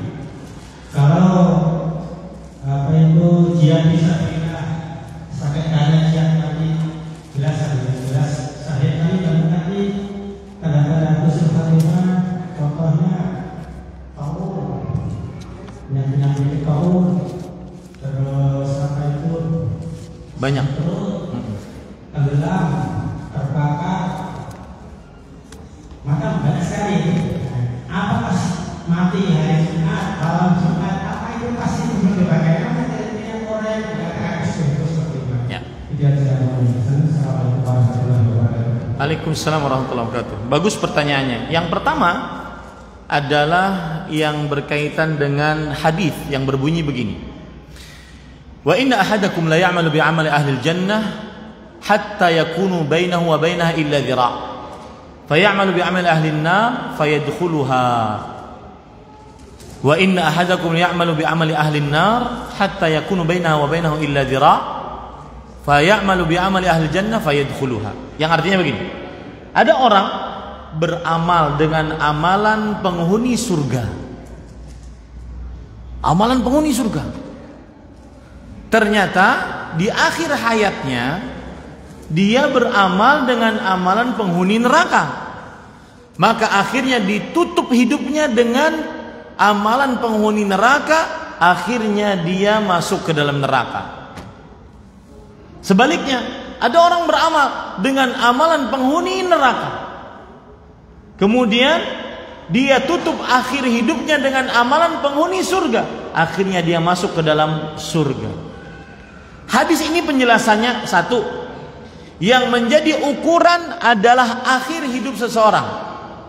Saya beri contoh ya. Umur manusia 60 tahun, balignya umur 15. Dari umur 15 dia maksiat aja sampai umur 59 tahun 364 hari maksiat tok. Bahkan sampai murtad. Di hari yang ke-365 pas umur 60 tahun dia mengucapkan asyhadu alla ilaha illallah. Maka mana yang jadi ukuran? Awalan atau akhiran? Al-akhir. Innamal a'malu bil khawatim. Amalan orang tersebut tergantung pada akhirnya. Nah, begitu juga sebaliknya. Dia berumur 60 tahun, 15 balik. Kemudian dia mengerjakan amalan-amalan penghuni surga. Lalu setelah itu pada umur 60 tahun sebelum mati dia bermaksiat kepada Allah, murtad. Yang jadi ukuran mana? Murtadnya. Ini faedah pertama dari hadis tadi. Betul yang Bapak katakan tadi. Sesungguhnya amalan tergantung pada akhirnya. Faedah yang kedua, Ustadz, sepertinya kok zalim ya Ustadz. Capek-capek ternyata takdirnya neraka. Yang ini foya-foya. Ya, makanya ada pepatah mengatakan muda foya-foya, tua masuk surga. Ya. Maka jawabannya ada beberapa jawaban. Yang pertama, orang yang beramal ibadah ternyata diakhiri dengan su'ul khatimah, itu ternyata amal ibadahnya riya. Nah, itu masalahnya. Sehingga diakhiri dengan su'ul khatimah. Itu masalahnya. Karena ada dalam beberapa lafaz fima yabdu linnas. Dia beramal dilihat oleh manusia. Saat dilihat oleh manusia dia beramal saleh, tapi tidak tahu saat sendirian. Itu penyebab dia ternyata apa? Su'ul khatimah. Paham Pak sekarang? Kenapa dia kok seperti dizalimi? Ya, yang foya-foya kok enak sekali, cuma dengan la ilaha illallah langsung masuk surga. Sedangkan yang ini beribadah, kemudian setelah itu dia bermaksiat, dia akhirnya masuk neraka. Maka kita katakan yang beribadah ini ternyata apa tadi? Riya. Makanya pentingnya menjaga hati. Saya ingin mengupas sedikit tentang riya. Apa penyebab riya? Dua. Ingin dipuji dan ingin dapat hadiah. Itu penyebab riya. Sebagaimana perkataan Imam Al-Qayyim rahimahullah, la yajtami'u al-ikhlas fi qalbil 'abdi wa mahabbatun nas wa tam'i fi ma innan nas illa kama yajtami'u al-ma' wan nar. Tidak akan terkumpul keikhlasan di dalam hati seorang hamba dengan cinta pujian, cinta hadiah dari manusia. Nggak akan ngumpul tuh. Kecuali seperti terkumpulnya api dan air, nggak akan pernah bisa nyatu. Maka caranya agar kita benar-benar ikhlas, tidak riya, bagaimana? Kita hilangkan dua sebab ini. Suka dipuji dan suka dikasih hadiah. Bagaimana cara menghilangkan suka dipuji? Ketahuilah Bapak Ibu, pujian manusia terbatas, relatif. Mungkin seseorang memuji hari ini Jangankan besok, 5 menit ke depan sudah dicela lagi. Pujian manusia terbatas. Tapi kalau Allah memuji, apa yang terjadi? Benar-benar terpuji. Maka carilah pujian dari Allah. Yang kedua, apa penyebab pria tadi? Ingin dapat hadiah. Cara menghilangkannya bagaimana? Ketahuilah apapun yang kita ingin dapatkan dari manusia, entah itu harta, tahta, wanita, tidak akan pernah sampai kepada kita kecuali dengan izin sinten? Allah. Maka mintalah sama Allah. Ngapain minta kepada makhluk? Dengan begitu kita akan ikhlas. Jadi itu jawabannya, Pak. Mengapa orang kok bisa di akhir hidupnya mati dalam keadaan buruk? Ternyata ada riya. Lah ini, mengapa orang di akhir hidupnya mati dalam keadaan baik? Ternyata ada keikhlasan. Kan ada dalam riwayat Bukhari, seorang pezina, wanita. Lalu dia melihat seekor anjing berputar-putar di sumur, menjulur-julurkan lidahnya karena kehausan. Si perempuan tukang zina ini, pelacur ini, masuk ke dalam sumur, ngambil air, kemudian diapakan? Dikasihkan ke mulut anjing tersebut. Apa yang terjadi? Faghufira laha bihi. Hadis riwayat Bukhari. Maka perempuan tersebut, dosa zinanya yang bertumpuk-tumpuk selama ini diampuni dosanya oleh Allah. Salah satu sebabnya apa? Ikhlas. Dari mana Bapak tahu ikhlas? Tidak dilihat orang. Makanya saya katakan tadi, jika Anda mampu menyembunyikan amalan walau satu aja, maka jagalah itu sampai mati. Sebagaimana seorang tabi'i, ketika beliau meninggal, ternyata ada bekas di sini, di punggungnya, karena dia bawa gandum untuk orang-orang miskin. Ketahuan dari mana? Pertama, dari jasadnya ada bekas. Yang kedua, tidak ada lagi yang masih gandum. Silahkan Pak, walau hanya mungkin 5.000 per hari, kita kasih orang 5.000 per hari sampai mati, sampai kita mati. Mungkin itu amalan yang akan menolong kita kelak di hadapan Allah Subhanahu wa taala. Jadi jawabannya begitu, Pak. Ya. Adapun pertanyaan yang kedua tentang apa tadi, Pak? Oh ya, husnul khatimah. Apakah setiap orang yang mendapatkan tanda husnul khatimah pasti husnul khatimah? Maka jawabannya Allahu a'lam. Karena yang tahu si fulan husnul khatimah, tidak husnul khatimah hanya siapa? Allah. Kita hanya bisa berharap. Yang mati hari Jumat tetapi melakukan kesyirikan, husnul khatimah enggak? Lah enggak lah. Enggak mungkin. Karena syarat mutlak husnul khatimah adalah akidah yang benar. Tidak mungkin. Ya. Jadi misalkan ada orang meninggalnya dalam keadaan tersenyum, mukanya cerah, kemudian ada keringat pada dahinya, itu tanda-tanda husnul khatimah.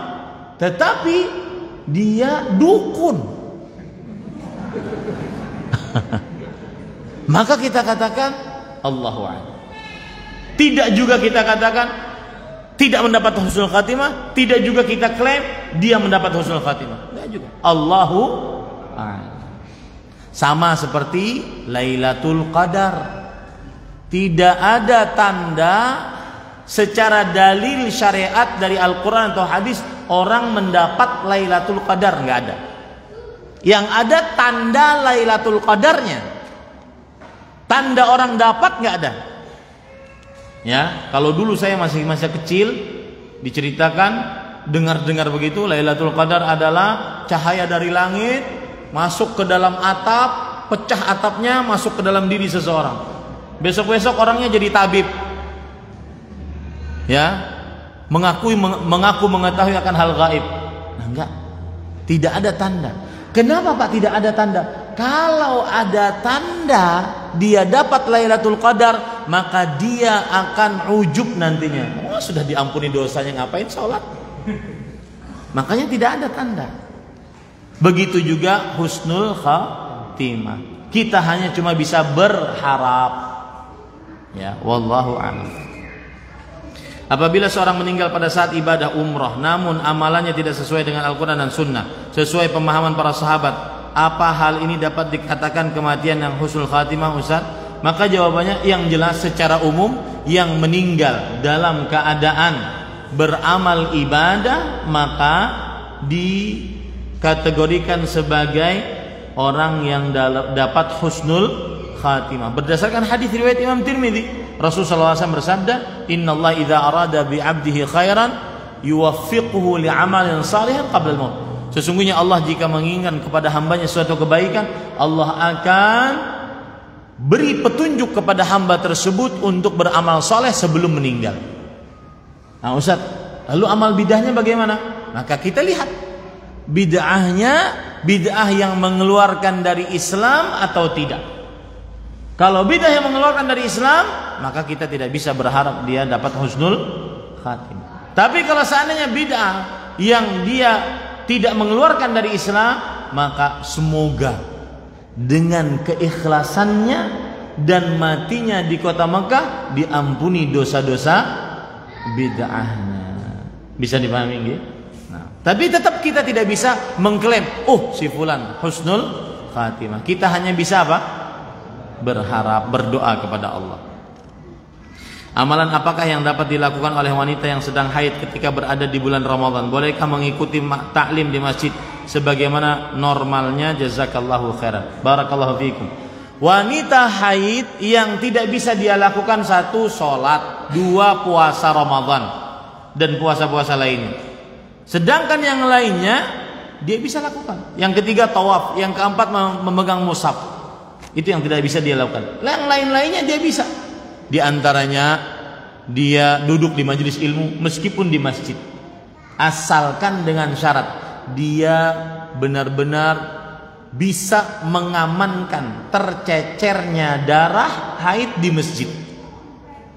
Ya, bagaimana caranya biar tidak tercecer darah haid di masjid? Ini agak susah dan perempuan lebih mengerti insyaallah.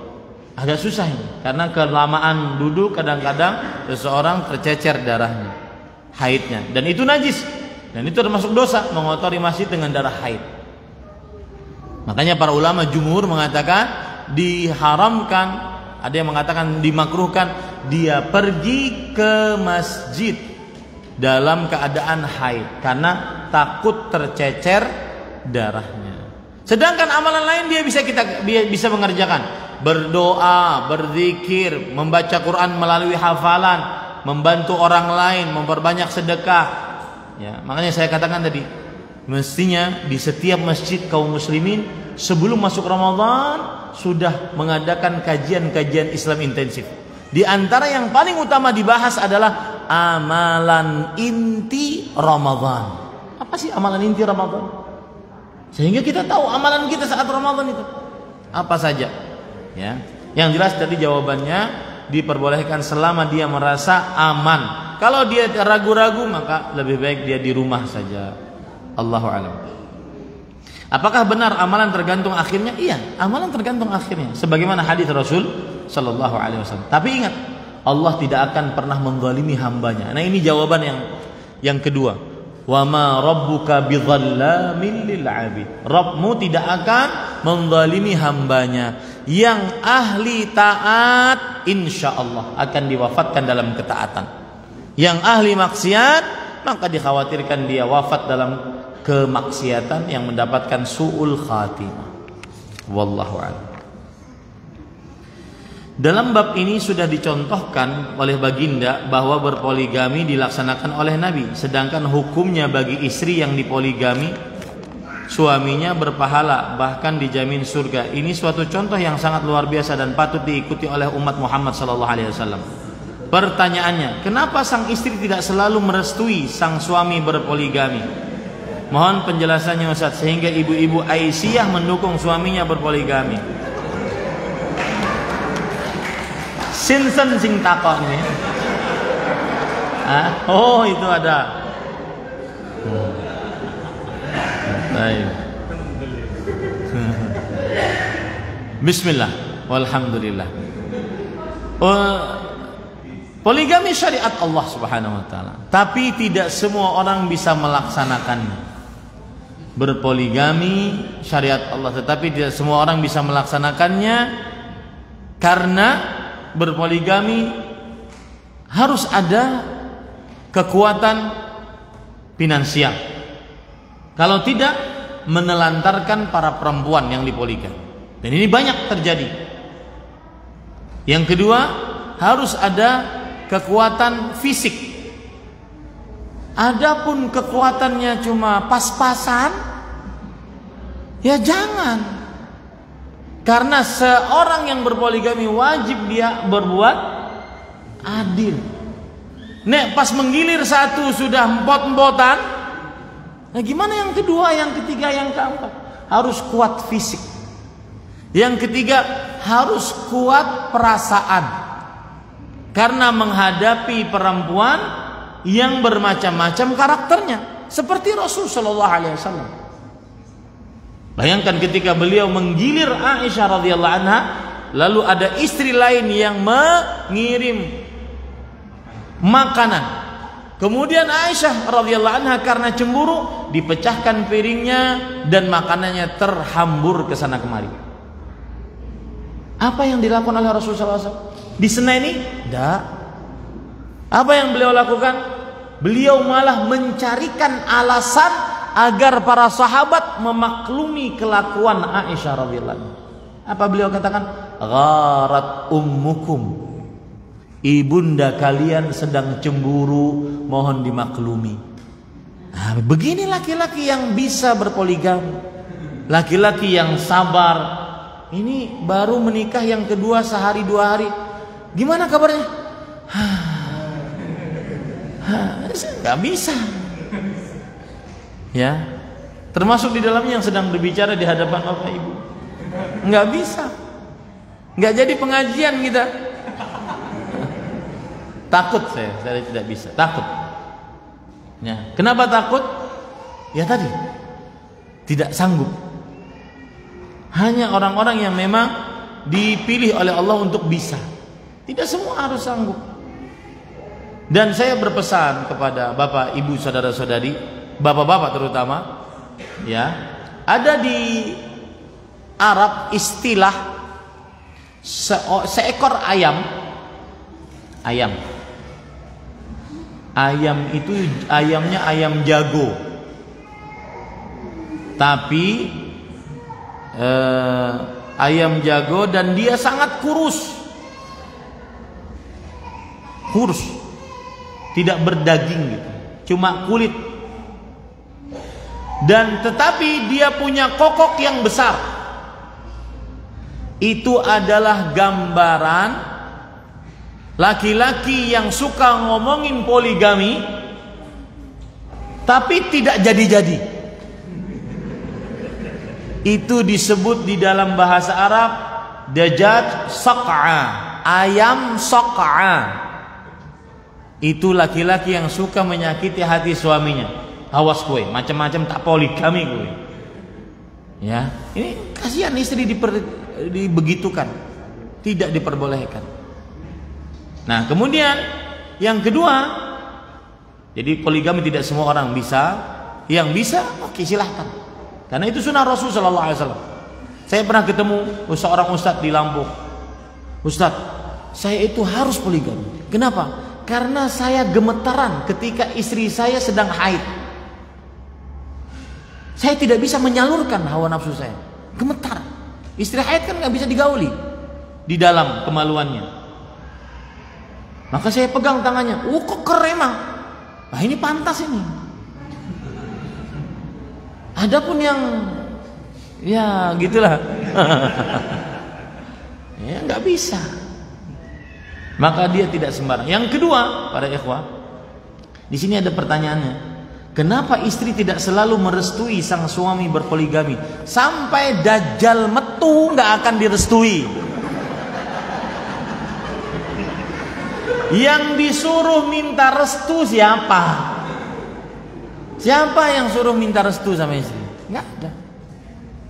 Makanya ada pertanyaan dari seorang perempuan kepada seorang syekh di Arab Saudi. Ini kejadian nyata.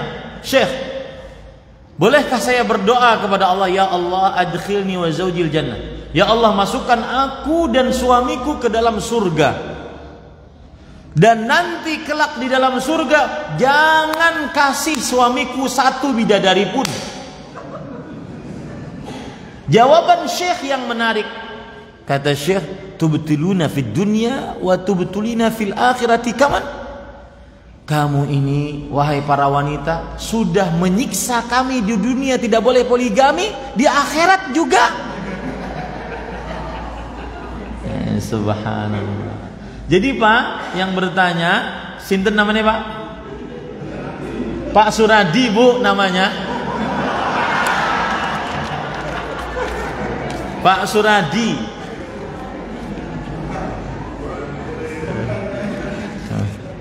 Ya. Jadi tidak ada dalam syariat Islam minta restu, enggak ada.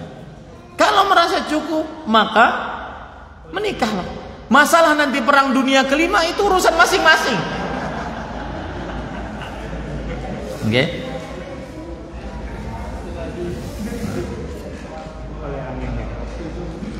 Taib. Dan saya nasihatkan kepada para laki tadi yang saya nasihatkan, jangan bermudah-mudah ngomong di depan istri, itu menyakiti istri. Tidak diperbolehkan. Kalau mau ya nikah. Tanpa harus menggembar-gembor 10 tahun dari malam pertama. Ancamannya itu, awas kue, macam-macam poligami kue. Malam pertama sampai 10 tahun, nggak benar itu. Itu tidak diperbolehkan, ya, karena menyakiti hati sang istri. Dan saya berpesan kepada para suami. Yang kemarin di Surabaya saya tekankan juga, suamilah yang lebih wajib bersabar kepada istrinya dibandingkan istri kepada suaminya. Suami yang lebih dituntut untuk bersabar, ngayomi dibandingkan istri kepada suaminya. Karena Allah berfirman, wa'ashiruhunna bil ma'ruf, gaulilah para istrimu dengan baik. Itu redaksi ayat kepada siapa? Suami. Rasulullah SAW bersabda, istausu bin nisa'i khairan. Aku wasiatkan kalian untuk berbuat baik kepada para wanita. Itu redaksi kepada siapa? Suami. Coba Pak bayangkan, ya, kita punya anak perempuan, saya punya anak perempuan 2. Saya nggak tahu nanti bagaimana melepas anak perempuan saya. Anak perempuan saya yang saya ketika dia lahir saya temani istri saya. Saya gendong pertama kali. Saya nafkahi dia, saya besarkan, saya sayangi dia. Lalu ada datang laki-laki enak saja ngambil dia. Dengan nikah tentunya ngambil dia dari saya sesudah dia besar, cantik dan semisalnya. Kemudian dia ngambil, lalu dia berbuat kasar. Kita sebagai orang tua tidak rela akan hal itu. Ah, begitulah kita terhadap istri kita. Makanya Rasulullah SAW mengatakan, fa innahunna awanun indakum. Lihat nih para suami, berbuat baiklah kepada istri-istrimu. Sesungguhnya istrimu itu adalah tawanan di sisi suami. Dia nafkah dari suami, mau makan, mau minta baju dari suami, mau keluar rumah harus izin suami. Kalau seandainya suaminya kasar, sangar, berkata kasar, kotor, tidak penyayang, tersiksa. Dan begitulah nanti akan anak-anak perempuan kita akan tersiksa.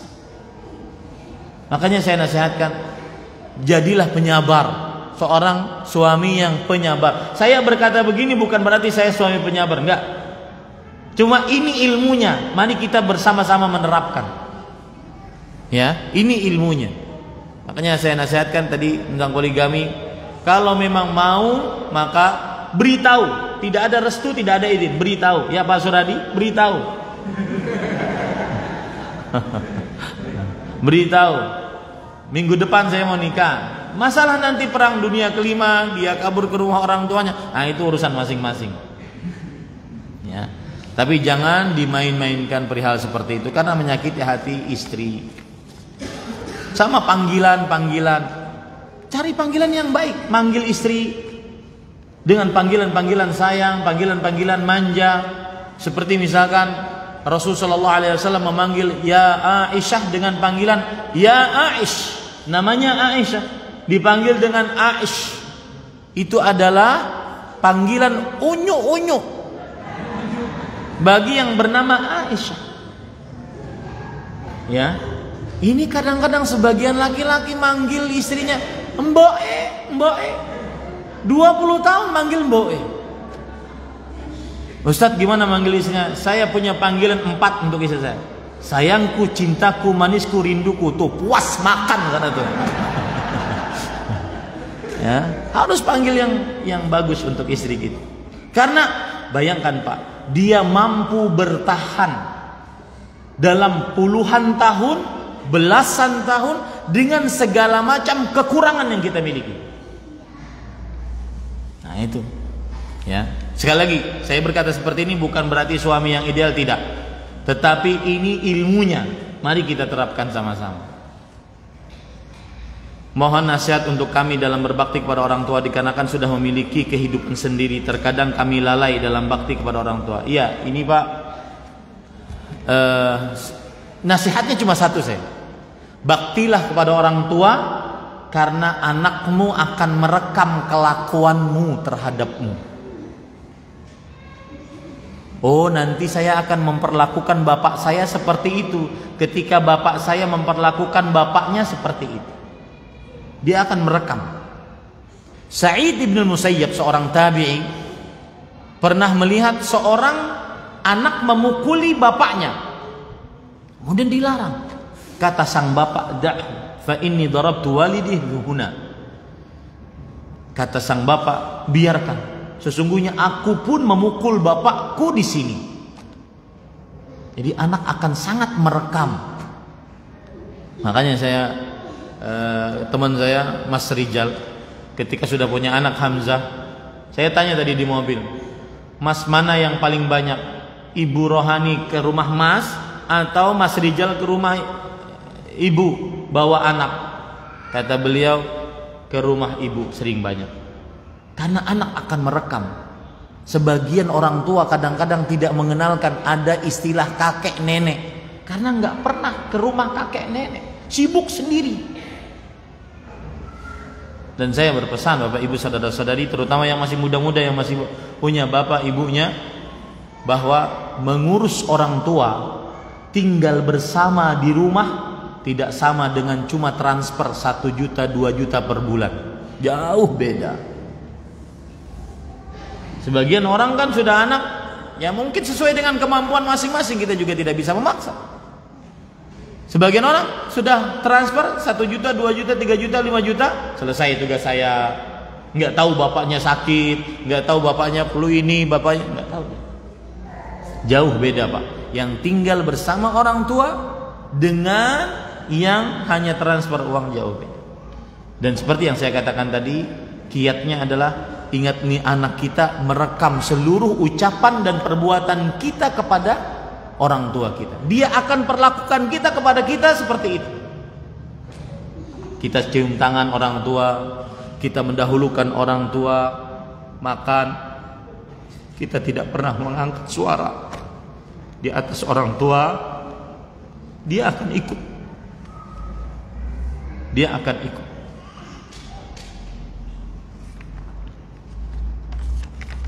Dan jangan pernah menyesal seumur hidup saat seorang durhaka pada orang tua. Mengalahlah dengan orang tua. Semakin tua semakin kita mengalah. Semakin tua orang tua kita, semakin kita mengalah. Jangan pernah mengangkat suara. Kalau tidak, kita akan terbawa. Ketika beliau mati akan terbawa sampai sekarang. Jangan pernah kita menyesal seumur hidup. Mengalah. Makanya Allah berfirman, wa qul lahuma qawlan karima. Ucapkanlah kepada kedua orang tuamu ucapan yang baik. Para ulama tafsir mengatakan apa yang dimaksud dengan ucapan yang baik.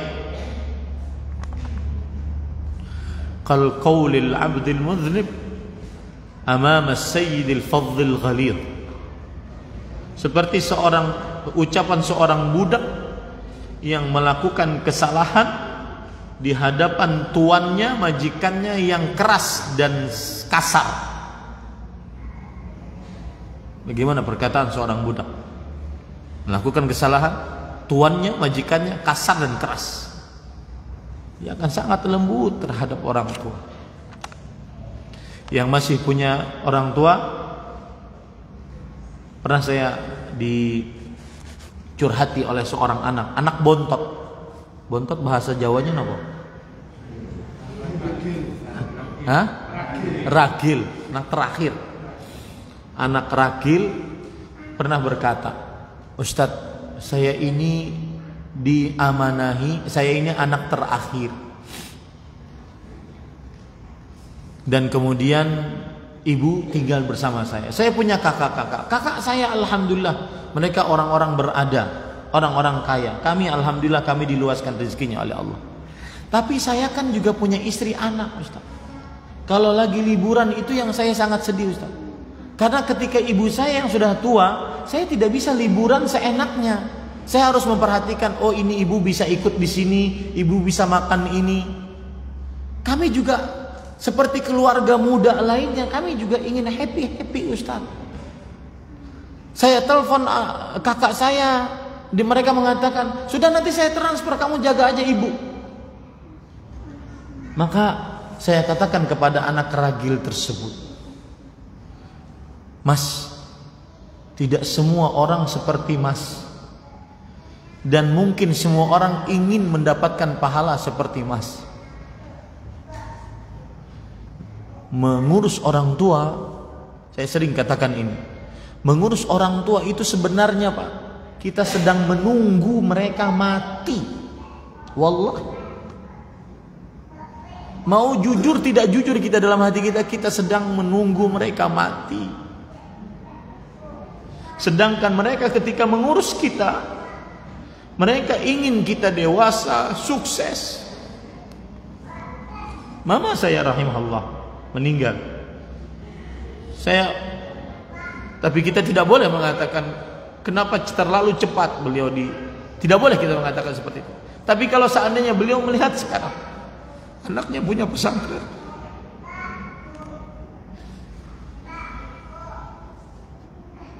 anaknya bisa ceramah, kasih ilmu ke kaum muslimin, maka saya nasihatkan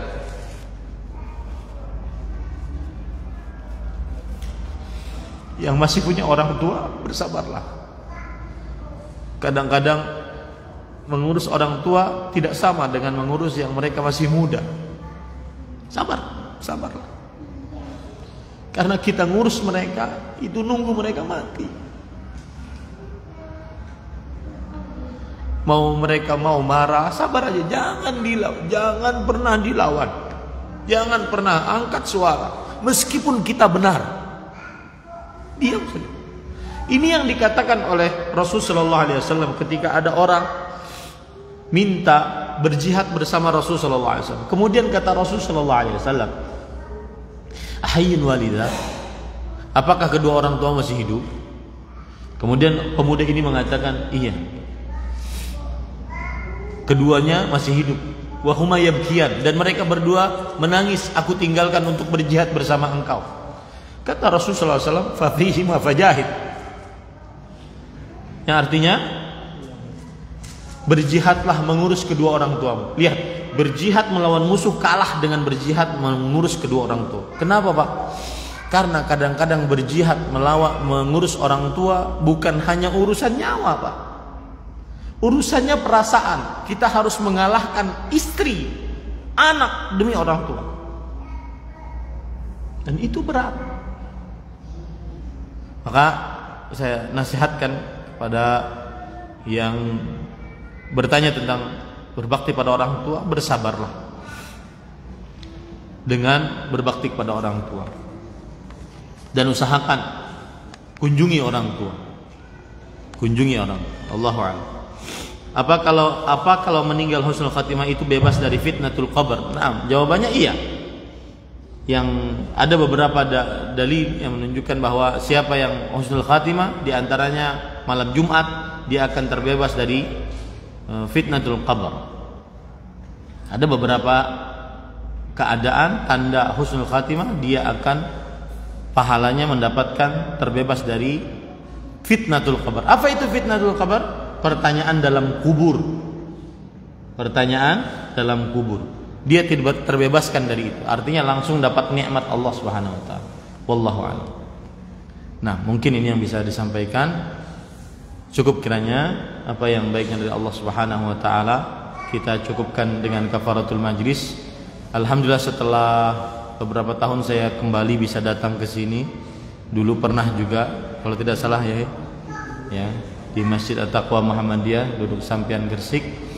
Mudah-mudahan kita diwafatkan dalam Islam. Mudah-mudahan kita masuk ke dalam surga Firdaus tanpa hisab. Kita cukupkan dengan kafaratul majlis. Subhanakallah bihamdik, asyhadu an la ilaha illa anta astaghfiruka wa atubu ilaik. Sallallahu nabiyana Muhammad walhamdulillahirabbil alamin. Wassalamualaikum warahmatullahi wabarakatuh.